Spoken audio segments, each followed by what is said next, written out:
Hello everyone, welcome to our classes. আজকে তোমাদের যে বিষয়টার উপর আমি আলোচনা করব সেই বিষয়টা হচ্ছে হ্যালো অ্যালকেন হ্যালো অ্যারেন্স। এই হ্যালো অ্যালকেন হ্যালো অ্যারেন্সের মধ্যে খুব ইম্পর্টেন্ট জিনিস হচ্ছে তোমার নিউক্লিওফিলিক সাবস্টিটিউশন রিয়াকশান। এই নিউক্লিওফিলিক সাবস্টিটিউশন রিয়াকশানটা তোমার টেক্সট বুকে অনেকটাই পিছনে আছে। আগে হ্যালো অ্যালকেন হ্যালো অ্যারেন্স কীভাবে তৈরি করা হয় তার প্রস্তুতি সমূহ এগুলো আছে, কিন্তু সেইগুলো পড়তে গেলে আমার মনে হয়েছে যে নিউক্লিওফিলিক সাবস্টিটিউশন রিয়াকশানটা আগে তোমাদের জানা প্রয়োজন। সেই জন্য আমি আগে তোমাদের এটা শেখাচ্ছি। তোমাদের যে এই জিনিসটা শেখার ফলে তোমাদের টোটাল অর্গানিক কেমিস্ট্রির টোটাল যে মেকানিজম, শুধুমাত্র যে হ্যালো অ্যালকেন হ্যালো অ্যারেন্সে এই বিষয়টা কাজে লাগবে তাই নয়, অ্যালকোহল ফেনাল ইথার কিংবা অ্যালডিহাইড কিটোন যেটাই তুমি যে কোনো রিয়াকশান পড়ো যে তার মেকানিজম সেটা তোমাদের জানতে গেলে তোমাদের আগে জানতে হবে যে নিউক্লিওফিলিক সাবস্টিটিউশন রিয়াকশানটা। তোমাদের আগের ক্লাসে আমি কোন পর্যন্ত পড়িয়েছিলাম যে আগের লেকচারে যে তোমার 1 ডিগ্রি 2 ডিগ্রি 3 ডিগ্রি কার্বোক্যাটায়ন আর তার স্টেবিলিটি, এই বিষয়টা আমি তোমাদের জানিয়েছিলাম এবং আশা করি তোমরা সব মনে রেখেছো। আর যদি না থাকো তাহলে পিছনে লেকচার দেওয়া আছে হ্যালো অ্যালকেন হ্যালো অ্যারেন্সের পার্ট 1-এ আমার এটা আছে, সেটা তোমরা একবার দেখতে পারো। আরেকটা বিষয় আমি তোমাদের দেখিয়েছিলাম যে ওখানে যে নিউক্লিওফাইল আর ইলেকট্রোফাইল বিষয়টা কি। এখানে তোমাদের পুরো জিনিসটা যেহেতু নিউক্লিওফিলিক সাবস্টিটিউশন রিয়াকশান, তাই নিউক্লিওফাইল বিষয়টা তোমাদের কাজে লাগবে। এবার আমি তাহলে যাই হোক ক্লাসে ঢোকা যাক, একটু ধৈর্য ধরে দেখো, জিনিসটা খুব ইম্পর্টেন্ট। অ্যাকচুয়ালি এই নিউক্লিওফিলিক সাবস্টিটিউশন রিয়াকশানটা না একটু ডিটেলসে হবে এই বিষয়ের, এটাই মেন জিনিস। তো এটাকে আমি দুটো পার্টে ভাগ করে নিয়েছি। যে প্রথম পার্টে আমি এটাকে রেখেছি যে নিউক্লিওফিলিক সাবস্টিটিউশন রিয়াকশানটা কী এবং তার মেকানিজম এবং কয়টি ভাগে ভাগ করা যায় কী, আর বাকি যে নিউক্লিওফিলিক সাবস্টিটিউশন রিয়াকশানটা কোন কোন বিষয়ের উপর নির্ভর করে সেটা আমি নেক্সট ক্লাসে পড়াবো, তার সঙ্গে কোশ্চেন অ্যান্সারটা করিয়ে দেবো। তাহলে আসা যাক ক্লাসে। দেখো নিউক্লিওফিলিক সাবস্টিটিউশন রিয়াকশানটা, এখানে নাম থেকে তোমরা কি বুঝতে পারছো যে এখানে একটা নিউক্লিওফাইল একটা রিয়াকশান। তোমাদের আমি আগের ক্লাসে আমি দেখিয়েছিলাম, যদি একবার থাকে আমি তোমাদের দেখাচ্ছি। দেখো আমি এখানে একটা জিনিস দেখিয়েছিলাম। দেখো এখানে বলেছিলাম যে কোনো রিয়াকশান হতে গেলে একটা সাবস্ট্রেট একটা রিয়েজেন্ট লাগে, এদের ইন্টারমিডিয়েট একটা স্টেপ তৈরি করে অথবা ট্রানজিশন স্টেট ফাইনাল প্রোডাক্ট দেয়, এটা আমি তোমাদের দেখিয়েছিলাম। আর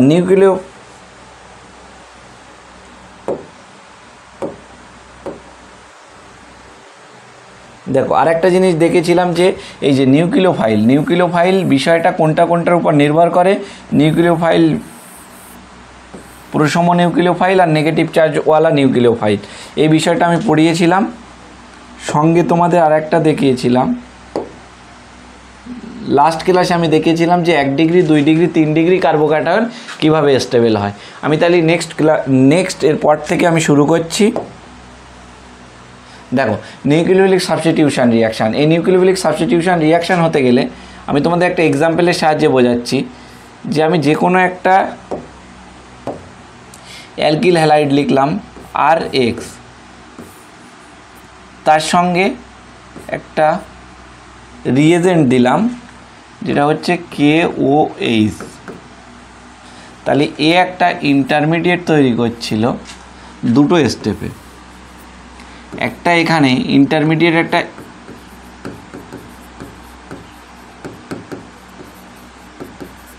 একটা ইন্টারমিডিয়েট পাথ হইতে যাচ্ছিল আর একটা ট্রানজিশন স্টেট পাথ হইতে যাচ্ছিল, দিয়ে ফাইনাল প্রোডাক্ট দেখাচ্ছিল।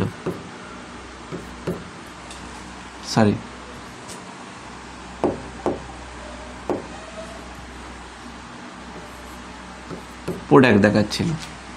দেখো এই নিউক্লিওফিলিক সাবস্টিটিউশন রিয়াকশানটা কী বলো তো, এখান থেকে একটা OH মাইনাস আসবে আর K প্লাসে ভেঙে যাবে। তাহলে এখানে যে OH মাইনাস, এটা আগের ক্লাসে আমি বলেছিলাম যে এটা OH মাইনাস একটা নিউক্লিওফাইল হিসেবে কাজ করে।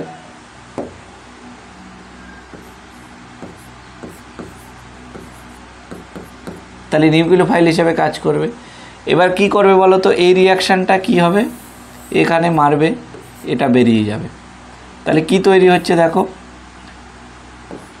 RXটা তৈরি হয়ে ROH তৈরি হচ্ছে, OHটা ঢুকছে আর এখানে কে তৈরি করছে, এখানে যে K প্লাস আছে আর এখান থেকে যে লিভিং গ্রুপ এটা বেরিয়ে যাচ্ছে,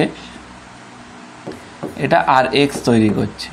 তাহলে দেখো নিউক্লিওফিলিক সাবস্টিটিউশন রিয়াকশানের কথার মানে কি, এখানে একটা নিউক্লিওফাইল থাকবে আর একে সাবস্টিটিউট করবে। এই নিউক্লিওফাইল দেখো একটা রিয়াকশান, এটা অ্যালকিল হ্যালাইড, এই অ্যালকিল হ্যালাইডে এই নিউক্লিওফাইলটা এসে আঘাত করছে, করে একটা হ্যালোজেনকে বার করে দিচ্ছে, তার জায়গায় কে ঢুকছে, যে নিউক্লিওফাইলটা এখানে ঢুকছে।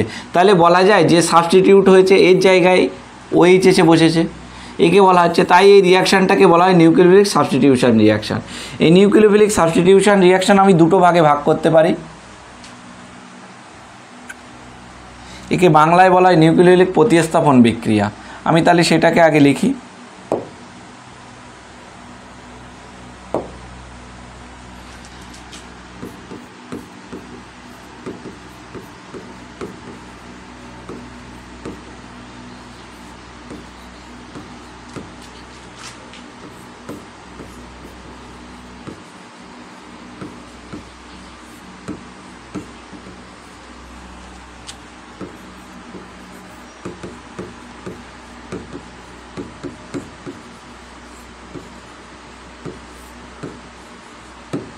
নিউক্লিওফিলিক প্রতিস্থাপন বিক্রিয়া। এই নিউক্লিওফিলিক প্রতিস্থাপন বিক্রিয়া আমরা দুটো পাথওয়েতে দেখি, একটা হচ্ছে এস, একটা হচ্ছে এন।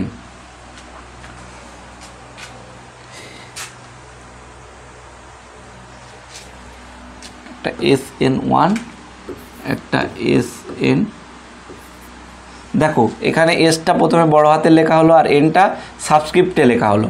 আর 1 আর 2 এর মিনিংটা আমি তোমাদের লাস্টে বলবো, যে 1 আর 2 কোথা থেকে এসছে।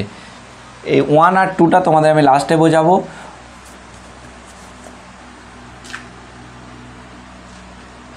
1টা মানে হচ্ছে ইউনিমলিকুলার,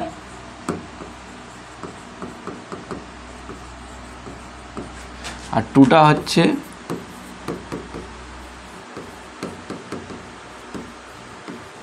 বাইমলিকুলার। ওটা কিভাবে আসছে আমি তোমাদের দেখাবো। আমি তাহলে তোমাদের একটা জিনিস বারবার দেখিয়েছি, যে আর অ্যালকিল হ্যালাইডের সঙ্গে যদি কে প্লাস KOH রিয়াকশান করায় তাহলে কি তৈরি হচ্ছিল, আর OH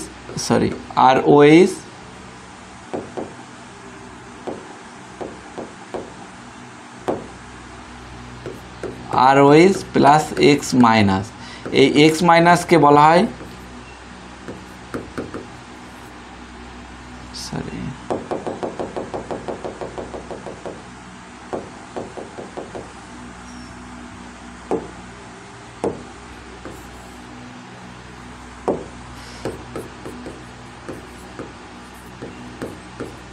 লিভিং গ্রুপ। যে লিভ করে যাচ্ছে, এই অ্যালকিল হ্যালাইড থেকে বেরিয়ে যাচ্ছে, গিয়ে OH ঢুকছে, আর X মাইনাস বেরিয়ে যাচ্ছে। যেহেতু যে বেরিয়ে যাচ্ছে তাকে বলা হচ্ছে লিভিং গ্রুপ। এখানে দেখো অ্যালকিল হ্যালাইড ছিল, নিউক্লিওফাইল এসে OH মাইনাস এখানে নিউক্লিওফাইল হিসেবে কাজ করছে। এই নিউক্লিওফাইলের হয়ে এখানে আরে মারছে, X বেরিয়ে যাচ্ছে, তাহলে তৈরি হচ্ছে এই এক্সের জায়গায় OH এসে ঢুকছে। তাই নিউক্লিওফাইল দ্বারা এক্সকে প্রতিস্থাপিত, এক্সকে বের করে OH এখানে বসছে, তাই এটার নাম হচ্ছে নিউক্লিওফিলিক সাবস্টিটিউশন রিয়াকশান। এবার আমি বলেছি যে দুটো পাথওয়েতে হয়, একটা SN1, একটা SN2। এবার SN1 আমি তোমাদের প্রথমে SN2টা পড়াবো, হ্যাঁ, তারপর তোমরা SN1টা তারপরে পড়াবো। তাহলে আমি প্রথমে SN2তে যাই। SN2তে কী হয় বলো তো? তাহলে আমি আসছি এস সাবস্ক্রিপ্টে 1, এই N, আর এখানে হচ্ছে 2। তাহলে আমি তোমাদের পড়াচ্ছি প্রথমে SN2। দেখো এই 2টা কীভাবে আসছে তোমার, এটা আমি তোমাদের বাইমলিকুলার রিয়াকশান বলেছি, যে কিভাবে আসছে ওটা তোমাদের আমি শেখাবো। এমনি দেখো যে SN1 রিয়াকশান, কোনো একটা আমি অ্যালকিল হ্যালাইড নিলাম, আর X নিলাম। এই আর মানে আমি কি লিখতে পারি, প্লাস KOH নিলাম, তৈরি হচ্ছে ROH প্লাস KX। এক্স হচ্ছে যে কোনো হ্যালোজেন আমি ধরতেই পারি, যে কোনো লিভিং গ্রুপ, হ্যালোজেন না ধরেও তুমি লিভিং গ্রুপ ধরতে পারো। এবার এখানে কি হচ্ছে বলো তো, আমি যদি এইটাকে ভেঙে লিখি, আর কে আমি লিখলাম CH3কে আমি ভেঙে লিখলাম, একটা হাইড্রোজেন দিলাম,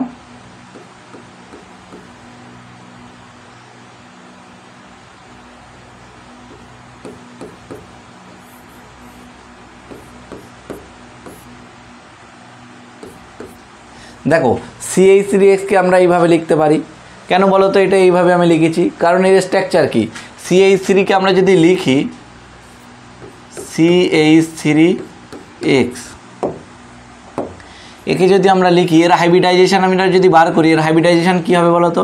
হাইব্রিডাইজেশন বার করার আমি নিয়ম আগের ক্লাসে আমি বলেছিলাম যে bond pair BP plus lone পেয়ারের যোগফল যদি 2 হয় তাহলে SP, যদি 3 হয় তাহলে হচ্ছে SP2, যদি 4 হয় তাহলে SP3। তাহলে এই কম্পাউন্ডের ক্ষেত্রে কি হয়েছে বলো তো, এই অ্যালকিল হ্যালাইডের ক্ষেত্রে, যে এখানে বন্ড পেয়ার আর লোন পেয়ারের যোগফলটা কত এটা আমাদের বার করতে হবে। তাহলে এখানে বন্ড পেয়ার আর লোন পেয়ারের যোগফল কত এসছে, দেখো কার্বনের 4টে হাত হয় সবসময়, তাহলে 4টে হাতে এখানে যদি আমি ভেঙে লিখি এটাকে, কার্বন, হাইড্রোজেন, হাইড্রোজেন, হাইড্রোজেন, এখানে একটা যে কোনো লিভিং গ্রুপ। তাহলে দেখো কার্বনের এখানে 4টে হাত আছে, তাহলে বন্ড পেয়ার কটা আছে, 1টা 2টো 3টে 4টে, তাহলে 4টে বন্ড পেয়ার হলে তখন কি হয় SP3, আর SP3-র স্ট্রাকচার কি হয় টেট্রাহেড্রাল, এটা আমাদের মাথায় রাখতে হবে। তাহলে টেট্রাহেড্রাল স্ট্রাকচার এইরকম টেট্রাহেড্রাল, এটার মানে হচ্ছে প্লেনে আছে, আর এইটার মানে হচ্ছে ডটেড লাইনের মানে হচ্ছে বিলো দ্য প্লেন, আর মোটা লাইনে উপরে থাকলে এটা অ্যাবভ দ্য প্লেন বোঝায়। তাহলে এটা প্লেনের উপরে আছে, এই হাইড্রোজেনটা প্লেনের পিছনে আছে, এটা একদম প্লেনে আছে, হাইড্রোজেনটা প্লেনে আছে। তাহলে আমি এখানে রিয়াকশান করাচ্ছি কাকে দিয়ে, OH মাইনাস। তাহলে OH মাইনাস তোমাকে মাথায় রাখতে হবে যে SN2 রিয়াকশানে একদম এখানটায় আসলো আর এইটা এখানে বেরিয়ে গেল। এবার দেখো যে এই কার্বনে এসে OH মাইনাসটা আঘাত করবে কেন, আমাকে মাথায় রাখতে হবে, আগের ক্লাসে আমি তোমাদের বারবার বুঝিয়েছিলাম যে এর ইলেকট্রোনেগেটিভিটি সবসময় এই হ্যালোজেনের বেশি হয়, তাহলে এর ইলেকট্রোনেগেটিভিটি বেশি হলে এর ডেল মাইনাস, আর এর ক্ষেত্রে ডেল প্লাস। যেহেতু এই সমযোজী বন্ধনটা, এই একটা হ্যালোজেন একটা ইলেকট্রন দিয়েছে আর কার্বন একটা ইলেকট্রন দিয়ে একটা সমযোজী বন্ধন গঠন করেছে, যেহেতু ইলেকট্রোনেগেটিভিটি অফ X এর বেশি কার থেকে, ইলেকট্রোনেগেটিভিটি অফ কার্বনের, তো ইলেকট্রন জোটটাকে নিজের দিকে টেনে রাখবে, তাহলে এই লোন পেয়ার দুটো অনেকটা এর দিকে ঝুঁকে থাকবে হ্যালোজেনের দিকে। তাহলে এখানে ডেল মাইনাস যুক্ত হলো আর এটা ডেল প্লাস, আর এখানে OH মাইনাস আমি আগের ক্লাসে পড়েছি যেটা কি কাজ করে, অ্যাজ এ নিউক্লিওফাইল হিসেবে কাজ করে। তাহলে এই নিউক্লিওফাইলটা কি করছে, এই কার্বনে, এটা হচ্ছে ইলেকট্রোফিলিক সেন্টার, এখানে মারছে, মেরে এই হ্যালোজেনকে বের করে দিচ্ছে।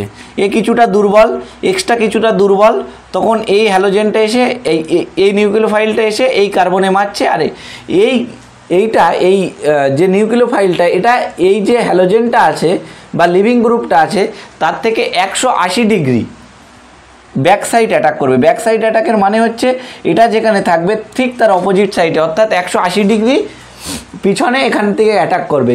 এবার আমাকে বলবে যে এটা 180 ডিগ্রিতে ব্যাক সাইড দিয়ে অ্যাটাক করছে কেন, দেখো এর মাথায় একটা নেগেটিভ চার্জ আছে, এখানেও একটা পার্শিয়াল নেগেটিভ চার্জ আছে।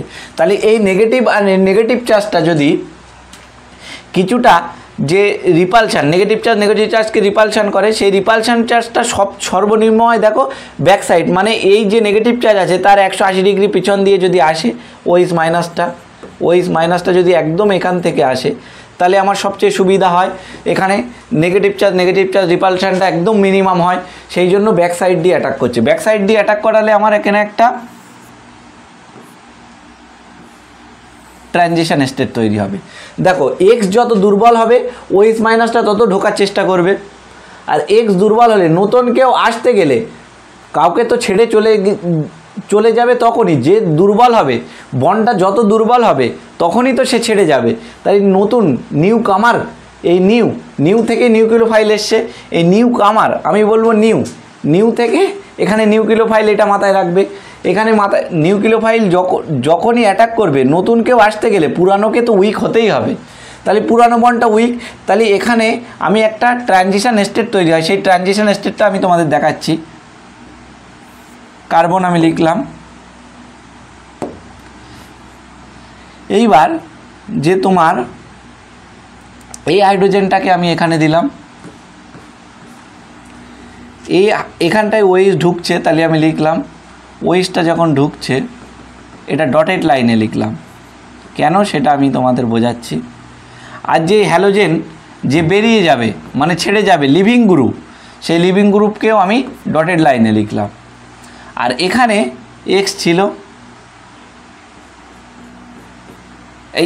এখানে হাইড্রোজেন ছিল, হাইড্রোজেন লিখলাম। এখানে অ্যাবভ দ্য প্লেনে হাইড্রোজেন ছিল, হাইড্রোজেনকে আমি লিখলাম। তাহলে এই রকম একটা স্টেপ তৈরি হয়েছে। এইবার এই স্টেপটাকে আমাকে বলা হচ্ছে ট্রানজিশন স্টেট, এটা মাথায় রাখবে।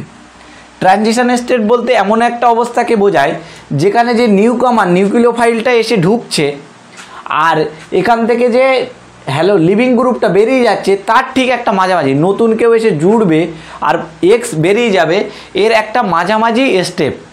মানে এমন একটা স্টেপ যেখানে ওএইচটা ঢুকছে আর হ্যালোজেনটা বেরিয়ে যাচ্ছে, ঠিক সেই মুহূর্তটাকে মানে পুরোপুরি ওএইচ এসে ঢুকেনি বলে আমি পুরো বর্ডার লাইনে লিখতে পারিনি, আর এক্সটা পুরোপুরি ছেড়ে চলে যায়নি বলে ওকে আমি বাদ দিতে পারিনি। এমন একটা স্টেপ যেখানে ওএইচটা ঢুকটার চেষ্টা করছে, অর্থাৎ নিউক্লিওফাইলটা এসে ঢোকার চেষ্টা করছে আর হ্যালোজেনটা বেরিয়ে যাওয়ার চেষ্টা করছে। হ্যাঁ, এটাকেই বলা হয় ট্রানজিশন স্টেট। এইবারে আমি যদি এটাকে পরের স্টেপে দেখাই যে হ্যালোজেনটা বেরিয়ে গেল আর ওএইচটা ঢুকে গেল, তাহলে ঠিক তৈরি হবে ওএইচটা এখানে ঢুকলো,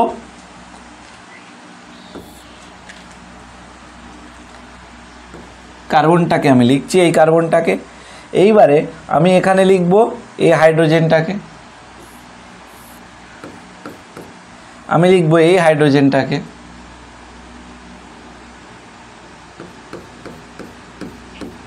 আমি এবার লিখছি দেখো এই হাইড্রোজেনটাকে।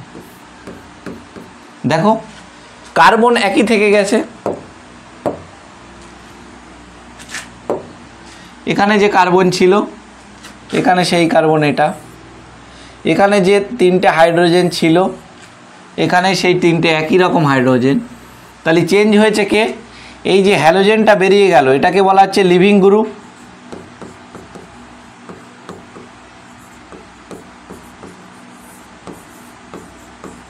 মানে লিভ করে যায় যে গ্রুপ সেইটাকেই বলা হচ্ছে লিভিং গ্রুপ। আর এখানে ঢুকলো কে? ওএইচ, নিউক্লিওফাইলটা ঢুকলো। তাহলে আমি এটাকে বলতে পারি নিউক্লিওফিলিক সাবস্টিটিউশন রিয়াকশান। নিউক্লিওফাইল এসে কাকে এক্সের জায়গায় ঢুকলো ওএইচ, নিউক্লিওফাইলটা ঢুকলো, তাই এর নাম নিউক্লিওফিলিক সাবস্টিটিউশন রিয়াকশান। এইবার দেখো যে এই যে স্টেপটা না, এই স্টেপটাকে বলা হয় আরডিএস স্টেপ।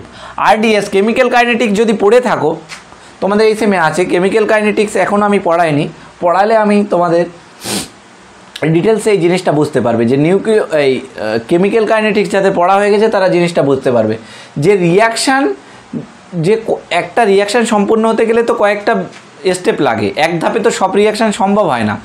তাহলে সেই স্টেপটাকে আরডিএস স্টেপ ধরা হবে, যে স্টেপটা সবচেয়ে স্লো, যে স্টেপটা সবচেয়ে স্লো কাজ করবে সেই স্টেপটাকে মানে টাইম, আমি যে স্টেপটাকে নির্ণয় করতে পারবো সবচেয়ে বেশি সময় নেবে সেটাকেই বলা হয় আরডিএস স্টেপ। আর এই আরডিএস স্টেপেই কী করে, রিয়াকশানটা নির্ভর করে, যে এই আরডিএস স্টেপটা রিয়াকশানটা কীভাবে হচ্ছে সেই স্টেপটাকে আমরা ধরেই আমরা রিয়াকশানটা নির্ভরশীলতাটা ব্যাখ্যা করতে পারি। তাহলে এখানে আরডিএস স্টেপে কী কে অংশগ্রহণ করছে?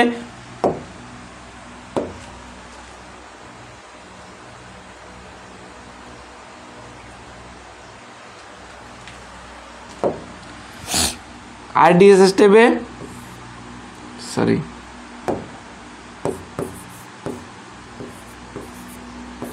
আরডিএস স্টেপে কে কে আছে? কেমিক্যাল কাইনেটিক্স যদি পড়া হয়ে যায়, কেমিক্যাল কাইনেটিক্স ধ্রুবক কে কে নিলাম, আর এখানে কি আছে অ্যালকিল হ্যালাইড, অ্যালকিল হ্যালাইডকে RX লিখলাম। আর একটা কার উপর নির্ভর করছে নিউক্লিওফাইল বা OH মাইনাস, বা আমি একে নিউক্লিওফাইলও বলতে পারি। তাহলে রিয়াকশানটা কার কার উপর নির্ভর করছে অ্যালকিল হ্যালাইড আর OH এর উপর। OHটা নিউক্লিওফাইল, আমি নিউক্লিওফাইলও লিখতে পারি, এটাকে আমি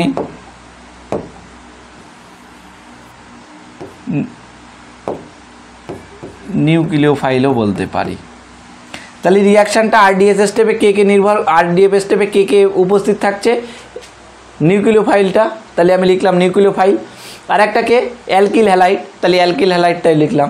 তাহলে এখানে এই RDS স্টেপে যতগুলি অণু বা আয়ন অংশগ্রহণ করে সেটাই তার মলিকুলারিটি।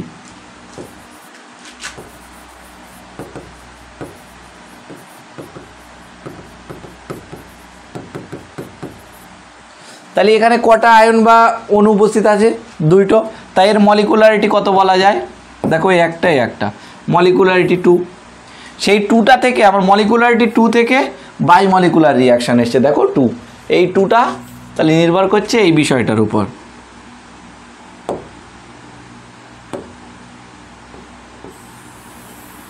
টোটাল যে বিষয়টা এইটার জন্যই এই 2টা এসছে। তাহলে বিষয়টা বোঝা গেল পুরোপুরি। দেখো আরেকবার আমি সামারাইজ করে দিচ্ছি। SN2 reaction nucleophilic substitution reaction. Nucleophilic substitution reaction হতে গেলে কি করতে হয়, নিউক্লিওফিলিক সাবস্টিটিউশন রিয়াকশান হতে গেলে আমাকে প্রথম মাথায় রাখতে হবে যে একটা নিউক্লিওফাইল প্রেজেন্ট থাকতে হবে, আর কোনো একটা লিভিং গ্রুপকে সরিয়ে ওর জায়গায় সেই নিউক্লিওফাইলটা ঢুকবে, সেই জন্য সাবস্টিটিউট মানে একজনার পরিবর্তে আর একজন এসে উপস্থিত হওয়া, তাই আমার নাম হচ্ছে সাবস্টিটিউট রিয়াকশান। রিয়াকশানটা যখন পড়বো পরপর নামের সঙ্গে কিভাবে মিল সেটা রেখে একবার পড়লে আমার মাথায় পুরোপুরিভাবে গেঁথে যাবে। তাহলে আমি এখানে একটা অ্যালকিল হ্যালাইড ধরে নিলাম, অ্যালকিল হ্যালাইডের সঙ্গে KOH একটা হচ্ছে আমি নিলাম রিয়েজেন্ট নিলাম, রিয়েজেন্টের নিউক্লিওফাইল হিসেবে এখানে কাজ করছে OH মাইনাস। OH মাইনাসটা কী করছে ব্যাক সাইড দিয়ে অ্যাটাক করছে। কেন ব্যাক সাইড দিয়ে অ্যাটাক করছে, ব্যাক সাইড দিয়ে অ্যাটাক করছে কারণ এই নেগেটিভ চার্জ যেহেতু আছে এর, আর এখানটায় এই যে লিভিং গ্রুপের নেগেটিভ চার্জ রিপালশনটা কমানোর জন্য ব্যাক সাইড 180 ডিগ্রি অ্যাঙ্গেলে অ্যাটাক করছে। 180 ডিগ্রি অ্যাঙ্গেলে অ্যাটাক করালে আমরা একটা ট্রানজিশন স্টেট পাচ্ছি। আমি তোমাদের আগে একটা দেখিয়েছি যে দুটো স্টেপে যে ইন্টারমিডিয়েট অথবা ট্রানজিশন স্টেট তৈরি হয় এখানে। তাহলে আমার SN2 ক্ষেত্রে কি তৈরি হচ্ছে দেখো,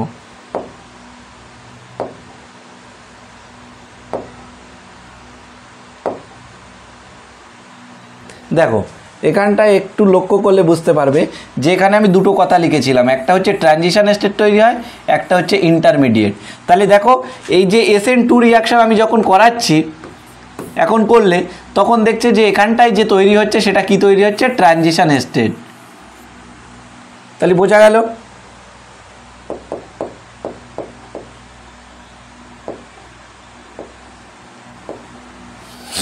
দেখো ট্রানজিশন স্টেট তৈরি হলো, এই স্টেটটাকে ট্রানজিশন স্টেটটা কি হলো, এই ডটেড লাইনের মিনিং আমি কি বললাম যে নতুন যে ঢুকছে নিউক্লিওফাইল আর যে X ছেড়ে চলে যাচ্ছে সেই মাঝামাঝি একটা স্টেপ, যে পুরোপুরি X ছেড়ে যায়নি আর OH পুরোপুরি এই কার্বনে যুক্ত হতে পারেনি, এমন একটা স্টেপটাকে তোমার মাথায় রাখতে হবে।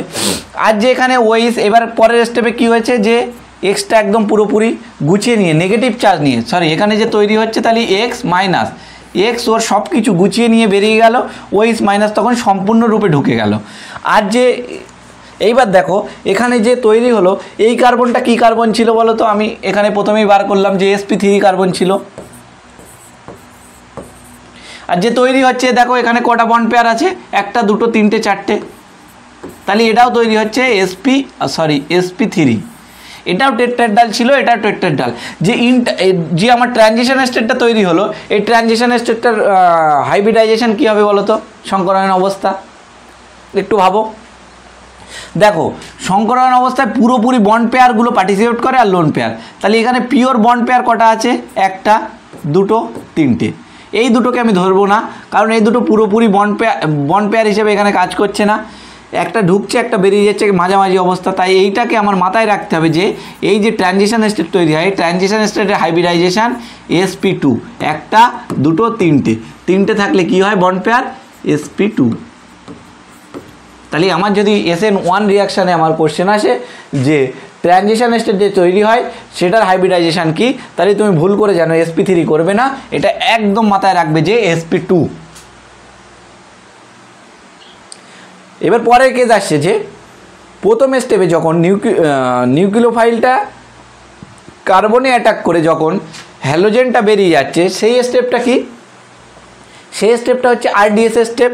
RDS স্টেপ মিনিং হচ্ছে সবচেয়ে স্লো, যে কোনো একটা একাধিক ধাপের বিক্রিয়ায় সবচেয়ে স্লো স্টেপটাকে আমরা RDS স্টেপ নামে। এই RDS স্টেপের মলিকুলারিটি নির্ণয় করে। এই RDS স্টেপটা এটা কেমিক্যাল কাইনেটিক যখন পড়াবো আরও ডিটেলসে বলবো, এখন এইটুকু জানলেই হবে যে RDS স্টেপে তাহলে কে কে উপস্থিত থাকছে। একটা নিউক্লিওফাইল, তাহলে আমি লিখলাম নিউক্লিওফাইল, আর একটা কে থাকছে, আর একটা অ্যালকিল হ্যালাইড বা সাবস্ট্রেটটা থাকছে। এই সাবস্ট্রেটটা আর কে হচ্ছে একটা ধ্রুবক। তাহলে RDS স্টেপ আমি এটা লিখতে পারি, সরি এখানে RDS স্টেপটা না লিখে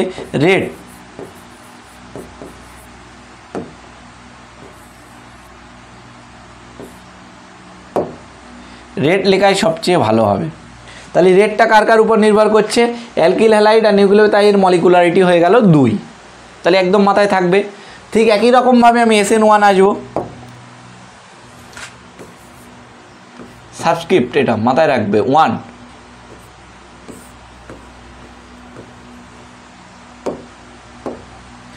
দেখো SN2 রিয়াকশান ঠিক একই, SN2 রিয়াকশানটা আমার হয়েছিল দুটো স্টেপে। এবার SN1 রিয়াকশানটা আমার আসবে, দেখো 3 ডিগ্রি কার্বনকে আমরা নেব। তাহলে এখানে মিথাইল লিখলাম, CH3 মিথাইল, মানে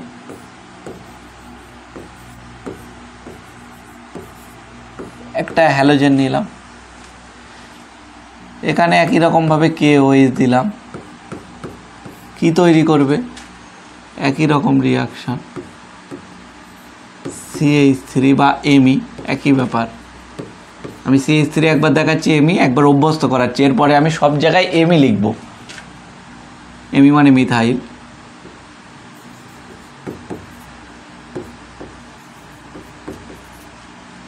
CH3, এখানে তৈরি হবে OH প্লাস KOH। দেখো এটা নিউক্লিওফিলিক সাবস্টিটিউশন রিয়াকশান বলতে পারবো কিনা আগে ভাবো একবার। দেখো নিউক্লিওফিলিক সাবস্টিটিউশন রিয়াকশান হলে দেখো এখানে হ্যালোজেনকে সরে কি আসছে, নিউক্লিওফাইলটা, তাই নিউক্লিওফাইল এখানে কে OH মাইনাস, তাহলে OH মাইনাস ঠিক এখানে ঢুকছে, তাহলে একে বলা হয় নিউক্লিওফিলিক সাবস্টিটিউশন রিয়াকশান। এটা তো হবেই মাস্ট, কারণ আমি লিখেই দিয়েছি তো SN। এবার আমাকে মাথায় রাখতে হবে যে 1টা কীভাবে আসছে। দেখো এই রিয়াকশানটা দুটো স্টেপে হয়। স্টেপ 1 আমার কি হচ্ছে, দেখো স্টেপ 1 আমার হচ্ছে যে আমি যে 3 ডিগ্রি কার্বোক্যাটায়ন নিয়েছিলাম, এখানে আমি Me লিখবো সব জায়গায়।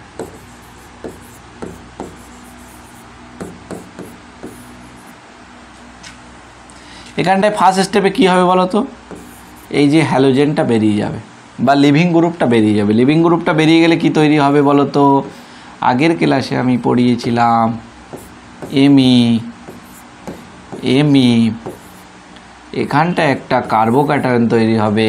আর 3 ডিগ্রি কার্বোক্যাটায়ন সবসময় বেশি স্টেবল হয়, এটা আমি আগের ক্লাসে বুঝিয়েছিলাম। আর এখানটায় কি হবে, একটা X মাইনাস তৈরি হবে। এবার আমাকে স্টেপ 2তে দেখো,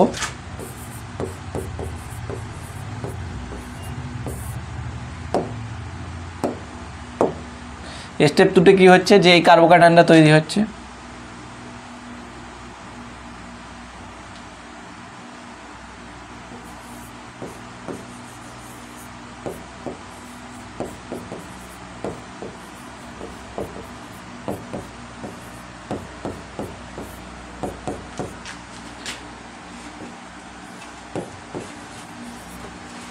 Me OH, দেখো এখানে কি তৈরি হলো, আগের ক্ষেত্রে কি তৈরি হয়েছিল, ফার্স্ট স্টেপে নিউক্লিওফাইলটা এসে এখানে মারছিল, ব্যাক সাইড দিয়ে অ্যাটাক করছিল, এক্সটা বেরিয়ে যাচ্ছিল, গিয়ে একটা ট্রানজিশন স্টেট তৈরি করছিল সেখান থেকে। কিন্তু এখানে কি হচ্ছে, এক্স প্রথমেই বেরিয়ে যাচ্ছে বা লিভিং গ্রুপটা গিয়ে এটা তৈরি করছে, একে বলা হয় কার্বোক্যাটায়ন।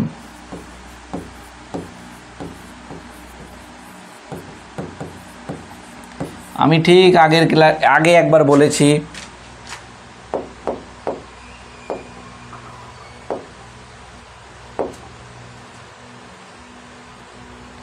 যে 3 ডিগ্রি কার্বোক্যাটায়ন সবচেয়ে বেশি স্টেবল কেন। আগের দিন আমি ব্যাখ্যা করেছিলাম, এই একটা পড়েছিলাম, আর একটা কি বলেছিলাম,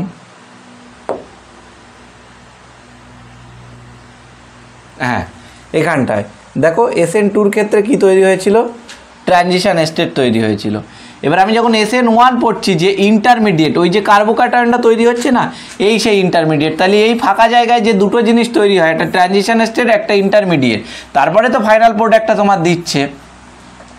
তাহলে এই ইন্টারমিডিয়েটটা কিভাবে তৈরি হচ্ছে সেটা তোমাদের দেখাচ্ছি। তাহলে এটা এর নাম হচ্ছে SN1।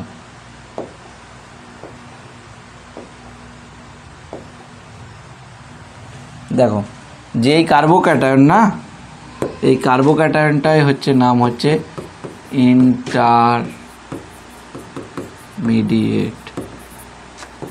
তাহলে কি SN2 এর ক্ষেত্রে কি তৈরি হয়েছিল, SN2 এর ক্ষেত্রে তৈরি হয়েছিল আমার SN2 এর ক্ষেত্রে কি তৈরি হয়েছিল ট্রানজিশন স্টেট, আর SN1 এর ক্ষেত্রে কি তৈরি হচ্ছে আমার ইন্টারমিডিয়েট। ঠিক আছে, এইবারে এখানে দুটো স্টেপ হলো।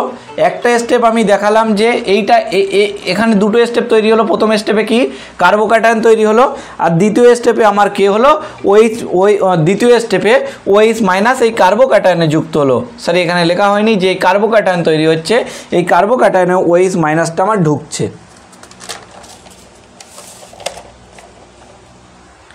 এইবার না আগের স্টেপে কি হচ্ছিল, নিউক্লিওফাইল যখন অ্যাটাক করছিল SN2 এর ক্ষেত্রে তখন সেটা ছিল RDS স্টেপ, আর এখানে দেখো যখন হ্যালোজেনটা বেরিয়ে যাচ্ছে সেটাই হচ্ছে তোমার RDS স্টেপ।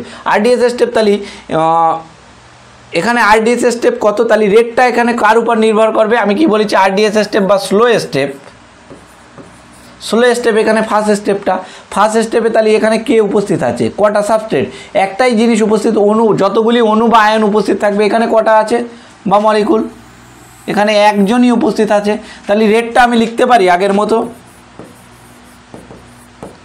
রেটটা কে ইন্টু কার উপর নির্ভর করছে, যে RDS স্টেপে কজন উপস্থিত আছে, একমাত্র অ্যালকিল হ্যালাইডটা, একে আমি RX লিখছি, হ্যাঁ, বা অ্যালকিল হ্যালাইড। দেখো এর সঙ্গে হ্যালোজেন অ্যালকিল হ্যালাইড বলা হয় এটাকে।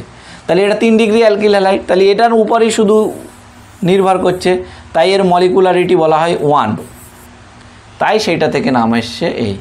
তাহলে বিষয়টা পুরোপুরি তোমরা বুঝতে পারলে যে এখানে SN1 কেন হচ্ছে, যেখানে RDS স্টেপে একটা ছিল, আর আগের স্টেপে ঠিক দেখো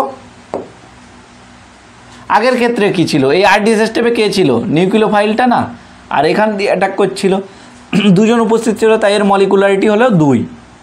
আর এটার ক্ষেত্রে কি হয়েছে, এখানে মলিকুলারিটি 1, কারণ এই স্টেপে আমার এই স্টেপে দেখো একজনই আছে, তাই এর মলিকুলারিটি 1।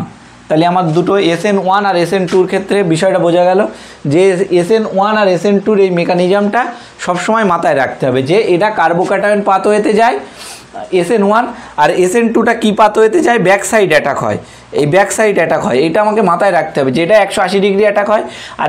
আর SN1 এর ক্ষেত্রে কি হয়, যে প্রথমেই কার্বোক্যাটায়ন তৈরি করে ফেলে। তাহলে প্রথমেই কার্বোক্যাটায়ন যখন তৈরি করে ফেলবে তখন SN1 রিয়াকশানটা হতে গেলে সবসময় 3 ডিগ্রি কার্বোক্যাটায়ন, আমি আগের দিন পড়েছিলাম যে মোর স্টেবল, তারপরে 2 ডিগ্রি, তারপরে 1 ডিগ্রি। যদি ভুলে যাও তাও আমি একবার স্মরণ করে দিচ্ছি যে 3 ডিগ্রি কার্বোক্যাটায়ন কেন স্টেবল। আমি নেক্সট ক্লাসে অবশ্য পড়াবো যে এই যে SN1 আর SN2 রিয়াকশানটা কীভাবে মলিকুলারিটির উপর, কীভাবে সাবস্ট্রেটের উপর নির্ভর করে, কীভাবে নিউক্লিওফাইলের উপর নির্ভর করে, কীভাবে দ্রবণটার উপর নির্ভর করে, পুরো বিষয়টা আমি পড়াবো। দেখো তাও আমি একবার বলে দিচ্ছি যে এই 3 ডিগ্রি কার্বোক্যাটায়ন, 2 ডিগ্রি, 1 ডিগ্রি স্টেবিলিটিটা একবার আমি তোমাদের স্মরণ করিয়ে দিচ্ছি।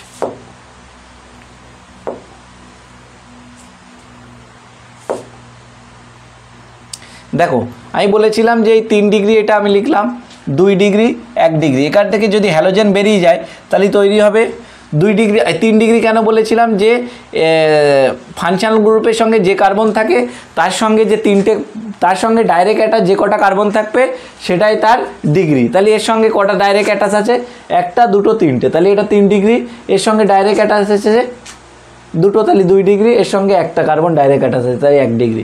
এবারে স্টেবিলিটিটা আমি ব্যাখ্যা করেছিলাম যে এই কার্বন যে আছে, যে এখানে 3টি মিথাইল গ্রুপ কি দেখায়, প্লাস আই শো করে। প্লাস আই যদি শো করে তাহলে এর প্লাস আইওয়ালা গ্রুপ কটা আছে, 3টে আছে। তাহলে এর মাথায় যে পজিটিভ চার্জ আছে কিছুটা প্রশম করছে, মানে ইলেকট্রন জোট দিয়ে, ইলেকট্রন মানে নেগেটিভ চার্জ কিছুটা প্রশম হচ্ছে। তাহলে এখানে প্লাস আইওয়ালা গ্রুপ 3টে আছে, এখানে 2টো আছে, এখানে একটা আছে। তাহলে 3 ডিগ্রি, এইটা থেকে ব্যাখ্যা করা যাচ্ছে প্লাস আই দিয়ে যে 3 ডিগ্রি মোর স্টেবল, তারপর 2 ডিগ্রি, তারপর 1 ডিগ্রি। তারপর আর একটা ব্যাখ্যা কী বলেছিলাম, যে এখানে আলফা হাইড্রোজেন কটা আছে, 9টা আলফা হাইড্রোজেন আছে। এর ক্ষেত্রে কটা আলফা হাইড্রোজেন আছে, 6টা, আর এর ক্ষেত্রে 3টে। তাহলে আলফা হাইড্রোজেন যত বেশি থাকে সে হাইপার কনজুগেশন সেখানে তত বেশি হয়। তাহলে এখানে 9টা আলফা হাইড্রোজেন আছে, হ্যাঁ 9 আলফা হাইড্রোজেন, এখানে 6, এখানে 3। তাহলে আলফা হাইড্রোজেন দিয়ে ব্যাখ্যা করা যায় যে 3 ডিগ্রি সবচেয়ে বেশি স্টেবল।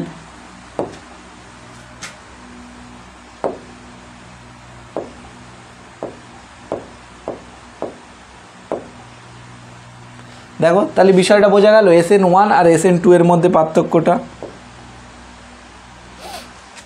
দেখো SN1 আর SN2 বিষয়টা পুরো মেকানিজমটা মাথায় রাখবে, এটা একটুখানি তোমাদের নখদর্পণে রাখতে হবে, অনেকটা মুখস্থ টাইপের। এইবার যে SN1 কেন হচ্ছে SN2 নেক্সট ক্লাসে যখন পুরো ডিটেলসে আমি আলোচনা করব তখন তোমরা এমনিই বুঝতে পারবে যে সাবস্ট্রেটের উপর কেন 3 ডিগ্রি কার্বোক্যাটায়ন এটা হলো বলেই যে এটা কার্বোক্যাটায়ন কেন তৈরি করছে ইন্টারমিডিয়েট স্টেপে, মানে এটা কেন SN1 2 পাত হতে যাচ্ছে আর ওটা কেন SN2 এর কেন ব্যাক সাইড দিয়ে এখানে অ্যাটাক করছে না। দেখো এটার ক্ষেত্রে আমি কি করলাম, যেখানে ব্যাক সাইড দিয়ে অ্যাটাক করালাম অ্যালকিল হ্যালাইডে, ব্যাক সাইড দিয়ে অ্যাটাক করে SN2 পাত হতে পুরো গেল, রিয়াকশানটা কোনো অসুবিধা হয়নি। কিন্তু এর ক্ষেত্রে আমি ব্যাক সাইড দিয়ে কেন অ্যাটাক করালাম না, এটার তো ব্যাক সাইড দিয়ে আমি অ্যাটাক করাতে পারতাম, কিন্তু না করিয়ে আমি দুটো স্টেপে করালাম। প্রথম স্টেপে কার্বোক্যাটায়ন তৈরি করলাম, তারপরে স্টেপে জাস্ট এখানটায় ঢুকে গেল গিয়ে।